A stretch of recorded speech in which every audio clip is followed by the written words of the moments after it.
Hey guys, it's Cool, and for my first ever video I will be doing a voiceover of my gameplay of Wuthering Waves.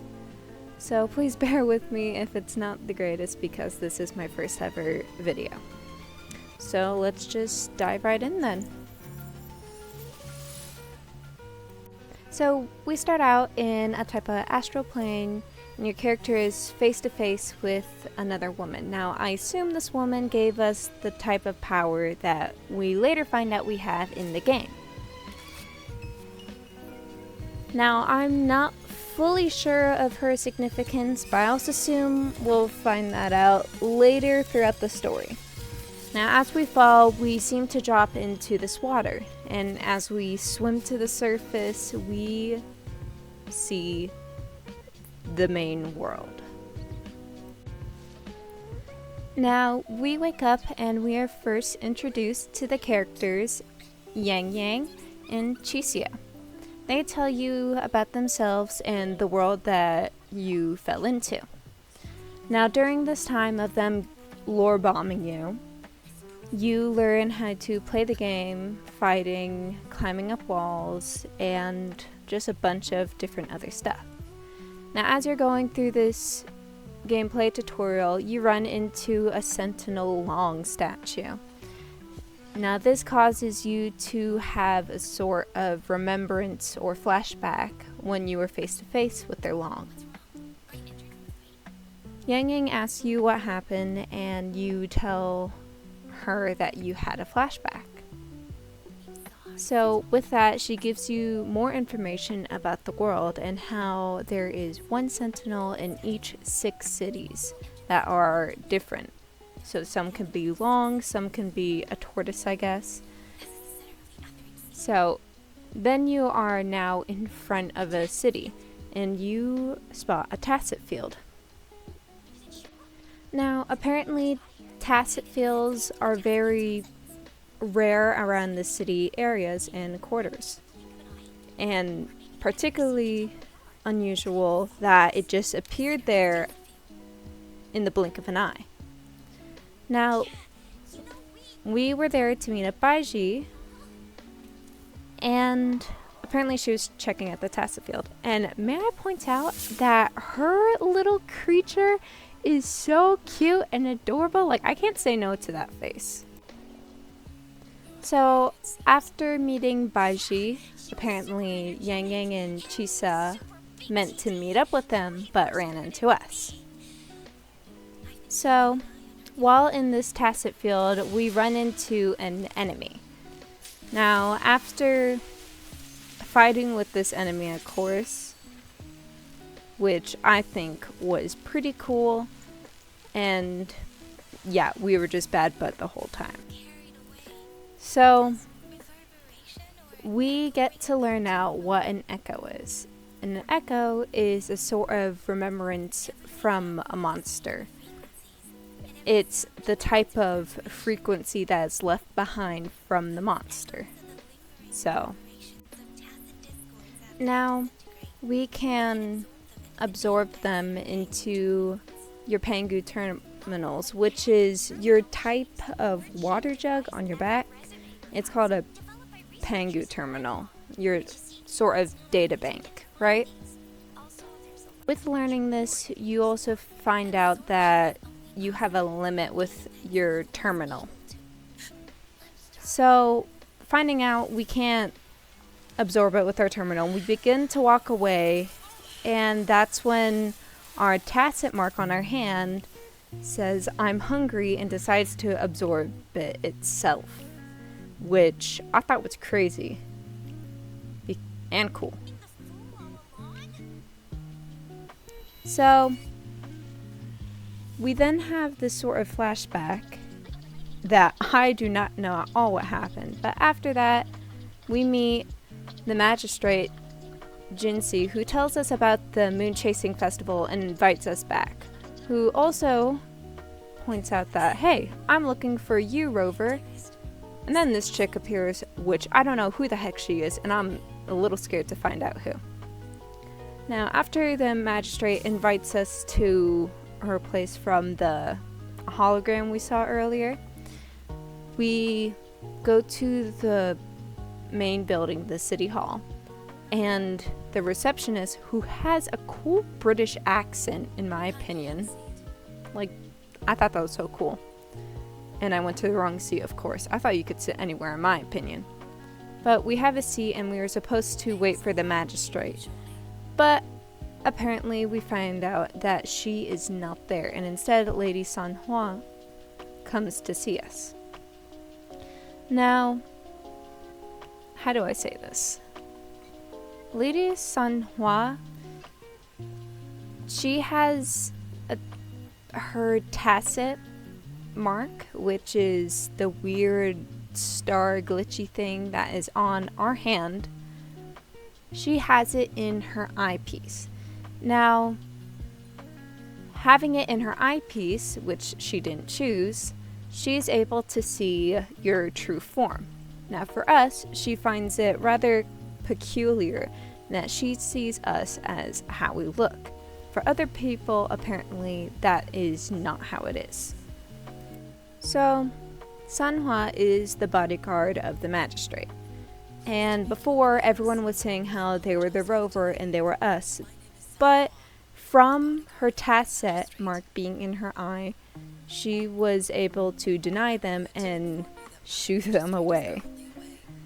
So we find out that the magistrate isn't there at all, and that she is away on a sort of secret mission, and how she will not be back in 3 days. Now, because the magistrate is gone, she gives us these tokens, and these tokens in some sense are supposed to be like, hey, figure them out, and then I'll tell you what they actually are when I come back. So we find out what they are. So we first have a leaf, which is unknown to the people, which I assume the same thing with us. Then we find out the sundial that doesn't work, who also has the cardinal directions. Now I assume that this is our unknown path, and we are going to figure out what we are going to be doing throughout this game. Now later we find out that the sundial box is actually a puzzle, which that's going to be fun to do. Requires way too much brain power. Which I agree with Chisia. So we also find out about the candy being a type of medicinal candy for children. So I don't know what that's going to lead into, but it'll be fun to find out. Now we have the mangosteen fruit. The mangosteen fruit is not native to the people of Jinso. We also get to do some fun grappling, which is making me feel like Spider-Man and Batman at the same time, and I can't tell you how much fun I had in the whole thing. So because of our little encounter with the echo frequency, we run into Mortify, who is a colleague of Baiju. Now, he goes over the tokens and the stuff that I already went over before about not only the candy being a type of medicine for children because of the sweetness in it, but as well as the sundial, figuring out its puzzle box and going over all that tech stuff that he's able to go with it. Which later in the game, that's going to be fun to try and solve that puzzle. Now, because of what happened with us with the Echo, she wants us to do a type of checkup in a simulator so she can make sure all of our vitals are a-okay, so that nothing wrong happened with us, which we apparently find out that no one else is able to do that, and how there must be some sort of creature inside of us that may have done it, which may explain why our tacit mark on our hand said, "I'm starving."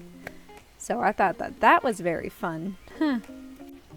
So as we try to leave, the simulator seems to glitch out, making us spawn over and over in the same spot. Now, the moon is pointed out to us, but I don't understand why, so I'm just gonna completely ignore it. Will that backfire on me? Most likely. But as we keep getting glitched back to the starting point, we see this type of tacit discord. Now, this really scared me because one, I thought it was a monster. I thought we were gonna fight them, which I was mentally preparing for, but you know, a cutscene happened. So I was like, oh shoot, what the heck is gonna happen? So they have this type of weird ball in their hand, and they have so many hands, and their dogs are out. They don't have any shoes, and they said leave mother, and honestly, I really don't want to be a mother. So I was kind of happy that we got pulled out of the simulator, but the weird thing that happened was apparently we have all our vitals a-okay, like everything was fine, and that discord may have came from our memory. So what I'm thinking is that little remembrance, that little flashback that we had when we consumed the echo, that must have been that type of tacit discord, right? So besides that point, I decided to say, okay, I'm gonna call it quits, I'm gonna take a break, and I'm just gonna start doing my gambling and wishing, right? So that's basically what I did after that, and I honestly really had fun in this whole gameplay. I thought it was cool. I thought the weapons were cool, right? I thought it was amazing. And I'd like to point out that when I was doing this whole game, that this is my first time playing on a PC. And I thought I did pretty well. At the beginning, it was pretty crappy, but later in the game, I started to get the hang of it, and I actually had so much fun. But besides that, it was so cool. Like, I even got this guy. Like, how cool is that? Right? So I did some leveling up at the end, you know, to help my little mood. But in this gameplay, not only do they have their own weapons, but there's also these type of Pokemon creatures that after you kill them, their echo, you get to keep them and have them, right? So besides that, I thought, I was like, okay, Pokemon, that's fun. But in this game, like, I can't even tell you, I was very satisfied. I was very content with it. So thank you guys so much for anyone and everyone watching. Please leave a like and subscribe if you want to see more content like this. So don't be afraid to leave a comment down below of any other games you'd like to see me play. And besides that, thank you so much for watching this video, and I hope you'll enjoy more games like this in the future. I won't always be doing a voiceover. Bye!